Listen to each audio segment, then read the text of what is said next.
So I wanted to play a game against all of the streamer avatars that had been advertised for the Humankind OpenDev.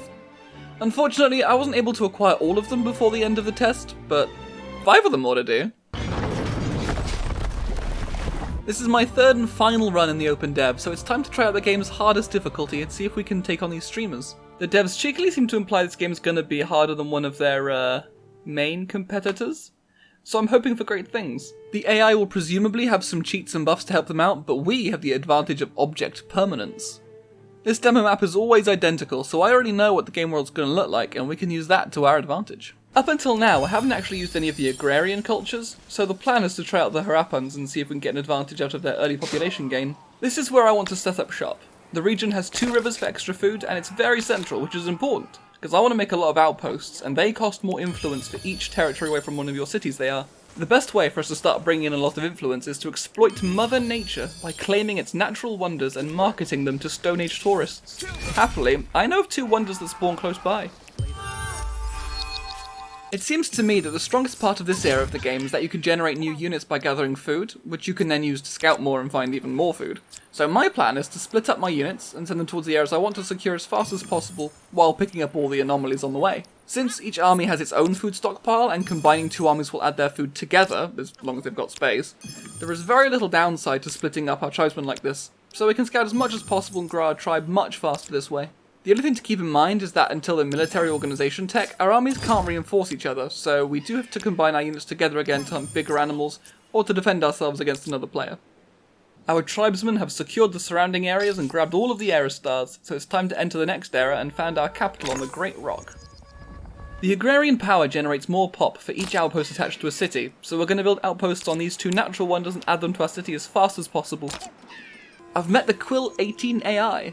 I managed to grab the Lake Baikal wonder to our northeast before he could, so we'll have to be careful about the chances of him declaring a war on us. Happily, it looks like he's benevolent, cool-headed and wary, so hopefully he's not too aggressive. War is hard to resist, however. Our unique units are a replacement for scouts, so all of our tribesmen have turned into these more powerful runners. This gives us a bit of an early game power spike, and I really want to try this out on the Assyrians.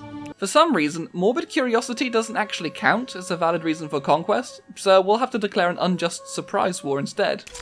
The game has rudely decided to slap us with the traitor badge though, which makes us a tempting target for Quill, who apparently wants to become a hero by punishing us for this. I've found their capital.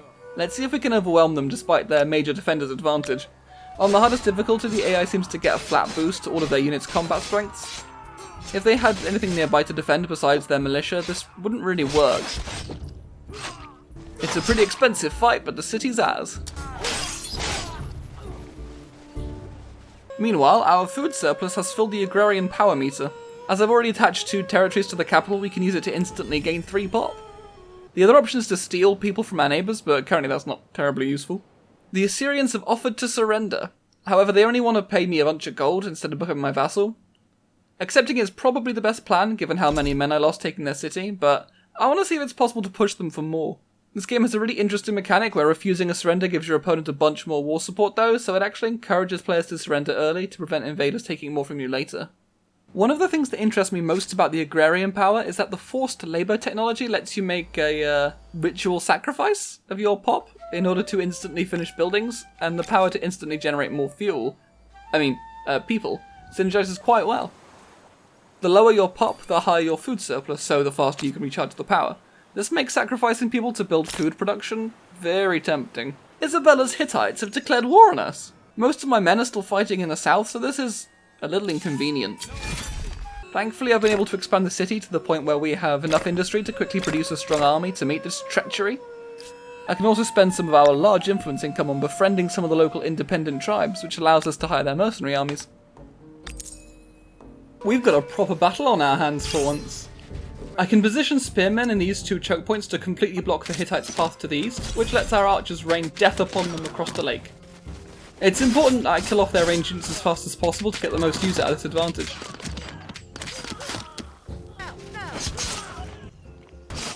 In the south, after a few skirmishes in the desert, we've been able to pillage a load of gold and force the Assyrians to capitulate. Unfortunately, I still don't have enough war support to vassalize them.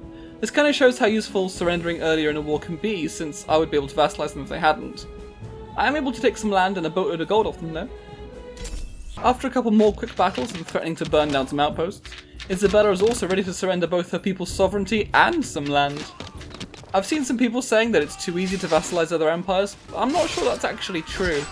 It's more that an AI with this sort of traitorous archetype often puts themselves into conflicts with a low amount of support, which makes it much easier to defeat them.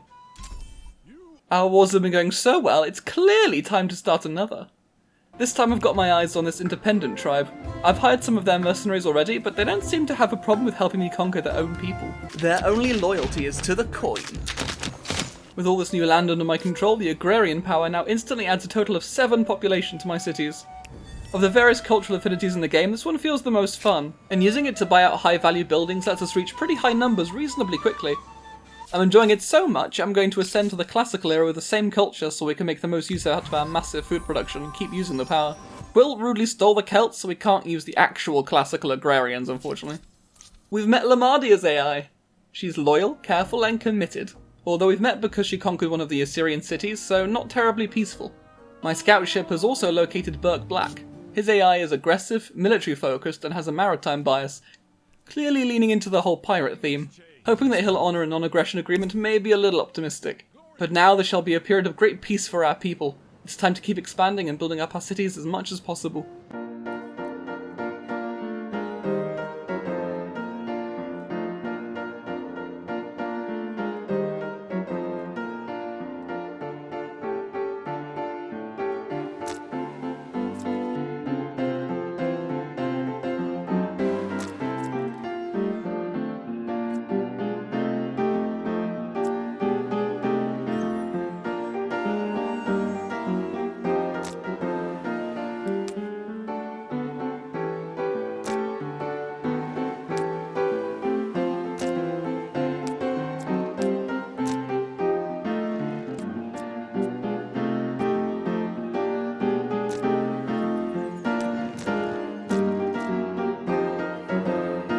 The final 2 streamer AIs have appeared.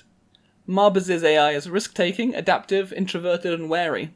He's quite far away from us for now, but he does have some nice saffron and papyrus to trade. And Gamerzak, currently sporting the excellent Greek getup, is apparently loyal and cool-headed. He spotted me just as I'm in the process of claiming the Great Barrier Reef. It's time to leave the Harapans behind. Unfortunately, the AI's habit of moving into the next era as fast as they can means I don't really have many medieval cultures to choose from, although it's probably why the AI keeps falling behind in fame so much. Let's try out the Franks. Their Crown and Strait will add a lot of food, given how high my production already is, and their unique knights should be very handy for an upcoming, business venture.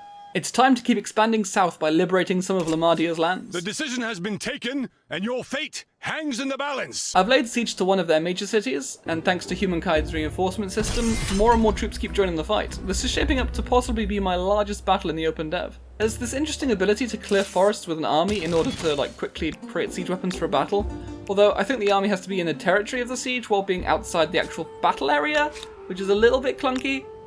Nevertheless, I've sent a sneaky force around to chop some wood. With the maximum number of the superior siege weapon, it's time to assault the city. Our enemies simply cannot handle the amount of meters our trebuchets can launch 90-kilogram projectiles. They've sent out cavalry to try and destroy our weapons, but our knights know that the true height of chivalry is to defend the honour of a counterweight-based launcher.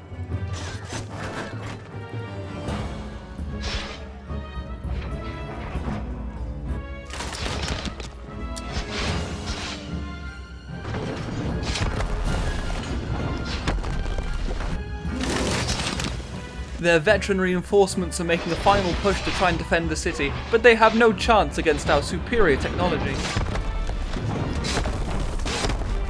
The city is mine. Soon we shall push farther south. Meanwhile, something has occurred to me back in our homeland. At this point, my capital produces over 1,000 food per turn, which sounds great, but it has some issues. I have way more food than is required to grow once every turn, and the game limits you to that as the maximum natural growth. So all this extra food is kind of a complete waste right now. Previously, the excess food went to filling up the agrarian power gauge, but we haven't got that anymore, so that's no longer possible. So if you're playing an agrarian affinity, you want to maximise your food income to use the power as much as possible, but have to keep in mind it'll be wasted once you switch, which feels pretty weird. What you could do is actually unattach some of the food-producing territory and create a new city instead. 2 cities with 500 food per turn will grow at twice the speed of a single city with 1,000, after all. I'm not going to do it right now because I don't want to lose the centralised industry, but it's something to try out in the future. My glorious Frankish forces have met Lamardia's remaining troops near her capital. Once we defeat them, our victory is assured.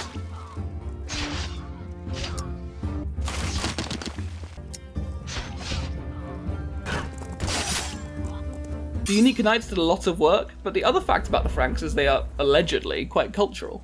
And that, mixed with the massive influence income I already have from my religion and natural wonders, has caused almost the entire map to come under my influence.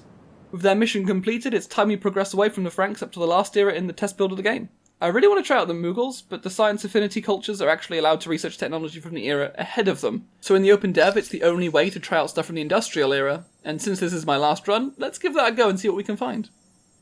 As we are now an enlightened people, focused on knowledge, it's time to have peace with Lamardia. Her people were so impressed with our gracious magnanimity that they have elected to gift us most of their land in the Empire. The western half of this continent is thriving under our fair-handed rule. Meanwhile in the east, Marbazir has found himself a vassal of Burke Black. It may be necessary for us to step in to secure freedom for those suffering under pirate rule. My people have finally realised that religious books may not be the literal truth, and I've been offered the civic option to give holy sites +5 science. It does seem a little quaint compared to how much science these bad boys have been putting out for centuries, of course. Our science really is exploding now as the Joseon, though. Their trait causes all coastal tiles to generate 4 science, so attaching these small island territories to my cities allows for docks with a pretty giant science yield. The best way to test out all this new technology, of course, is by invading a neighbour who definitely deserves it. Gamer Zach agrees with me and has also joined me in a war against his southern friends. My invasion fleet is able to go straight for an assault on Burke Black's capital. Apparently these people are a little obsessed with the immortal units for some reason. Their spears have little chance against the miracles of science. We've killed so many men, the game has awarded us with a golden star. Oh. It won't take too long to sweep through the rest of their lands with the power of boomsticks and mounted boomsticks. I've taken over all of this empire, but I'm quite interested in gaining more expansionist stars, and occupying territory actually counts towards that. So I'm gonna leave these guys in limbo by not accepting any surrender until I have control of Marbazir's lands as well. You know, for science reasons. I don't really know if the game has any mechanisms in place to stop somebody from just eternally occupying someone's lands without accepting surrender. It seems like that could be exploitable. Back in the lab, the scientists have discovered electricity. They've created trains, which allow for very rapid movement between stations connected together, and planes, which spit in the eyes of Icarus and the gods. They honestly don't do a whole lot else though in this era. They act as spotters, but they're just sort of limited to their little areas. We've caught most of Marbazir's forces crossing the ocean. Our dragoons are so powerful they can just sink his ships before they can even land. Behold the true might of science.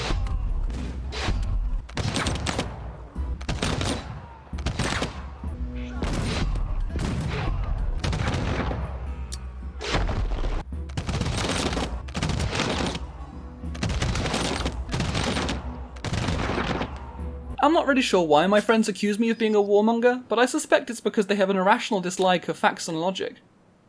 Alas, I have finished the tech tree and gathered all the era stars.